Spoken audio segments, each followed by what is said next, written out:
নমস্কাৰ মই ঋতুৰাজ টাইম 8 দৰ্শকসকলৰ বাবে এই মুহূৰ্তত লৈ আহিছো এটা গুৰুত্বপূৰ্ণ খবৰ ইউএছটিএমৰ স্বত্বাধিকাৰী মহবুবুল হকক ইতিমধ্যে প্ৰেৰণ কৰা হৈছে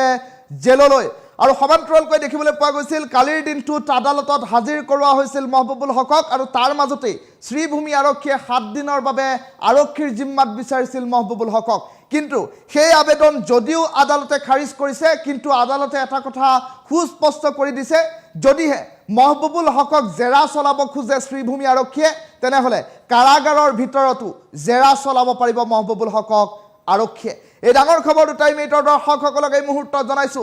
মহবুবুল হকক জেলৰ ভিতৰতো জেৰা চলাব পাৰিব আৰক্ষীয়ে এটা গুৰুত্বপূৰ্ণ খবৰ আৰক্ষীয়ে 7 দিনৰ ৰিমাণ্ডত বিচাৰিছিল মহবুবুল হক সহ আন 6জন কেলেংকাৰীত জড়িত লোকক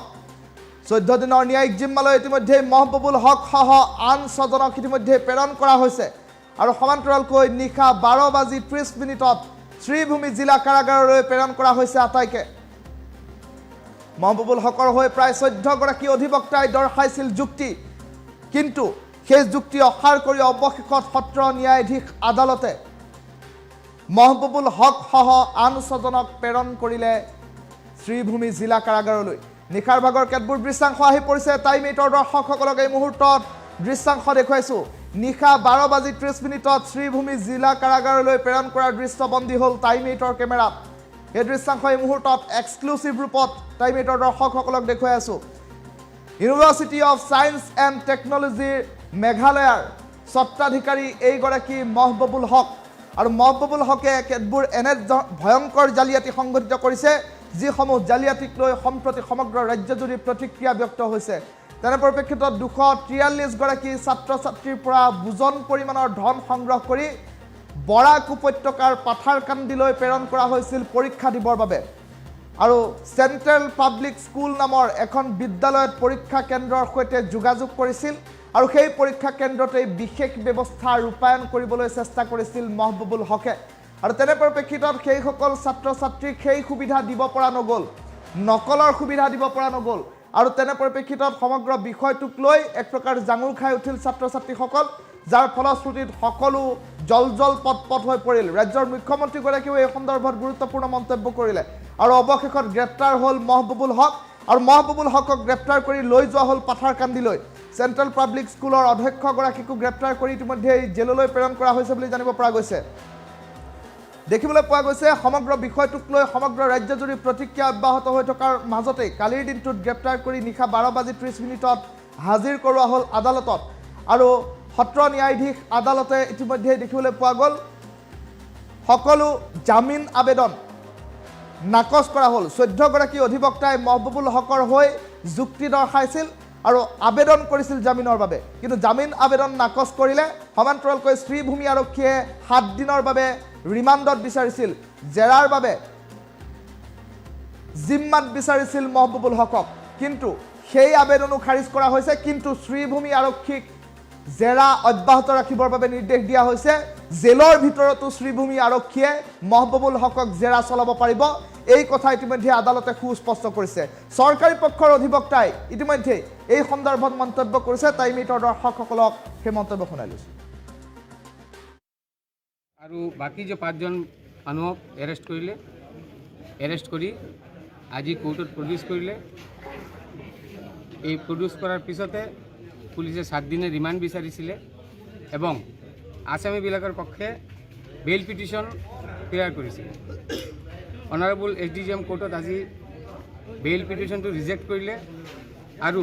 যেটো ৰিমাণ্ড বিচাৰিছে পুলিচ 7 দিনৰ কোৰ্টে কৈছে যে এটো ৰিমাণ্ড নালাগে যদি পুলিচে ইন্টাৰগেট কৰিব লাগে তাহলে জেলত যাই ইন্টাৰগেট কৰিব পাৰে ক্লাস 12 এৰ এক্সাম মানুহ আনিলে তেওঁলোকক পাস কৰাৰ কাৰণে আপোনালোকে জানে যে আমাৰ ল'ৰাবিলাক ইমান পৰিশ্ৰম কৰি ভালকে পৰীক্ষা দি থাকে কিন্তু তেওঁলোকে এটা বেলেগ একটা কাম কৰিলে যে কিছুবা প্ৰলোভন দি কৰিলে তোমালোকে মই পাস কৰাই দিম 60 বা 65% বেলেগ পাৰ্চেন্ট দি পাস কৰিব পাৰিম মহবুবুল হক আৰু বাকি যে 5জন মানুহক এৰেষ্ট কৰিলে এৰেষ্ট কৰি আজি কোৰ্টত প্ৰডিউচ কৰিলে এই প্ৰডিউচ কৰাৰ পিছতে পুলিচে 7 দিনে ৰিমাণ্ড বিচাৰিছিলে এবং আসামীবিলাকৰ পক্ষে বেইল পিটিশন ক্লিয়াৰ কৰিছিল অনাৰেবল SDGM কোৰ্টত আজি বেইল পিটিশনটো ৰিজেক্ট কৰিলে আৰু যেটো ৰিমাণ্ড বিচাৰিছে পুলিচ 7 দিনৰ কোৰ্টে কৈছে যে এটো ৰিমাণ্ড নালাগে যদি পুলিচে ইণ্টাৰগেট কৰিব লাগে তাহলে জেলত যাই ইণ্টাৰগেট কৰিব পাৰে ক্লাছ 12 এৰ এক্সাম মানুহ আনিলে তেওঁলোকক পাছ কৰাৰ কাৰণে আপোনালোকে জানে যে আমাৰ ল'ৰাবিলাক ইমান পৰিশ্ৰম কৰি ভালকে পৰীক্ষা দি থাকে কিন্তু তেওঁলোকে এটা বেলেগ একটা কাম কৰিলে যে কিছুবা প্ৰলোভন দি কৰিলে তোমালোকে মই পাছ কৰাই দিম 60 বা 65% বেলেগ পাৰ্চেণ্ট দি পাছ কৰিব পাৰিম মহবুবুল হক আৰু বাকি যে 5জন মানুহক এৰেষ্ট কৰিলে এৰেষ্ট কৰি আজি কোৰ্টত প্ৰডিউচ কৰিলে এই প্ৰডিউচ কৰাৰ পিছতে পুলিচে 7 দিনৰ ৰিমাণ্ড বিচাৰিছিলে এবং আসামীবিলাকৰ পক্ষে বেইল পিটিশন ক্লিয়াৰ কৰিছিল অনাৰেবল SDGM কোৰ্টত আজি বেইল পিটিশনটো ৰিজেক্ট কৰিলে আৰু যেটো ৰিমাণ্ড বিচাৰিছে পুলিচ 7 দিনৰ কোৰ্টে কৈছে যে এটো ৰিমাণ্ড নালাগে যদি পুলিচে ইণ্টাৰগেট কৰিব লাগে তাহলে জেলত যাই ইণ্টাৰগেট কৰিব পাৰে ক্লাছ 12 এৰ এক্সাম মানুহ আনিলে তেওঁলোকক পাছ কৰাৰ কাৰণে আপোনালোকে জানে যে আমাৰ ল'ৰাবিলাক ইমান পৰিশ্ৰম কৰি ভালকে পৰীক্ষা দি থাকে কিন্তু তেওঁলোকে এটা বেলেগ একটা কাম কৰিলে যে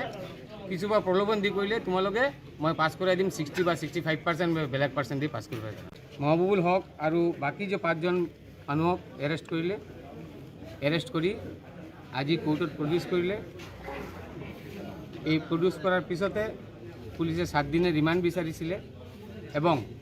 আসামীবিলাকৰ পক্ষে বেইল পিটিশন ক্লিয়াৰ কৰিছিল অনাৰেবল SDGM কোৰ্টত আজি বেইল পিটিশনটো ৰিজেক্ট কৰিলে আৰু যেটো ৰিমাণ্ড বিচাৰিছে পুলিচ 7 দিনৰ কোৰ্টে কৈছে যে এটো ৰিমাণ্ড নালাগে যদি পুলিচে ইণ্টাৰগেট কৰিব লাগে তাহলে জেলত যাই ইণ্টাৰগেট কৰিব পাৰে ক্লাছ 12 এৰ এক্সাম মানুহ আনিলে তেওঁলোকক পাছ কৰাৰ কাৰণে আপোনালোকে জানে যে আমাৰ ল'ৰাবিলাক ইমান পৰিশ্ৰম কৰি ভালকে পৰীক্ষা দি থাকে কিন্তু তেওঁলোকে এটা বেলেগ একটা কাম কৰিলে যে কিছুবা প্ৰলোভন দি কৰিলে তোমালোকে মই পাছ কৰাই দিম 60 বা 65% বেলেগ পাৰ্চেণ্ট দি পাছ কৰিব পাৰিম মহবুবুল হক আৰু বাকি যে 5জন মানুহক এৰেষ্ট কৰিলে এৰেষ্ট কৰি আজি কোৰ্টত প্ৰডিউচ কৰিলে এই প্ৰডিউচ কৰাৰ পিছতে পুলিচে 7 দিনৰ ৰিমাণ্ড বিচাৰিছিলে এবং আসামীবিলাকৰ পক্ষে বেইল পিটিশন ক্লিয়াৰ কৰিছিল অনাৰেবল SDGM কোৰ্টত আজি বেইল পিটিশনটো ৰিজেক্ট কৰিলে আৰু যেটো ৰিমাণ্ড বিচাৰিছে পুলিচ 7 দিনৰ কোৰ্টে কৈছে যে এটো ৰিমাণ্ড নালাগে যদি পুলিচে ইণ্টাৰগেট কৰিব লাগে তাহলে জেলত যাই ইণ্টাৰগেট কৰিব পাৰে ক্লাছ 12 এৰ এক্সাম মানুহ আনিলে তেওঁলোকক পাছ কৰাৰ কাৰণে আপোনালোকে জানে যে আমাৰ ল'ৰাবিলাক ইমান পৰিশ্ৰম কৰি ভালকে পৰীক্ষা দি থাকে কিন্তু তেওঁলোকে এটা বেলেগ একটা কাম কৰিলে যে কিছুবা প্ৰলোভন দি কৰিলে তোমালোকে মই পাছ কৰাই দিম 60 বা 65% বেলেগ পাৰ্চেণ্ট দি পাছ কৰিব পাৰিম মহবুবুল হক আৰু বাকি যে 5জন মানুহক এৰেষ্ট কৰিলে এৰেষ্ট কৰি আজি কোৰ্টত প্ৰডিউচ কৰিলে এই প্ৰডিউচ কৰাৰ পিছতে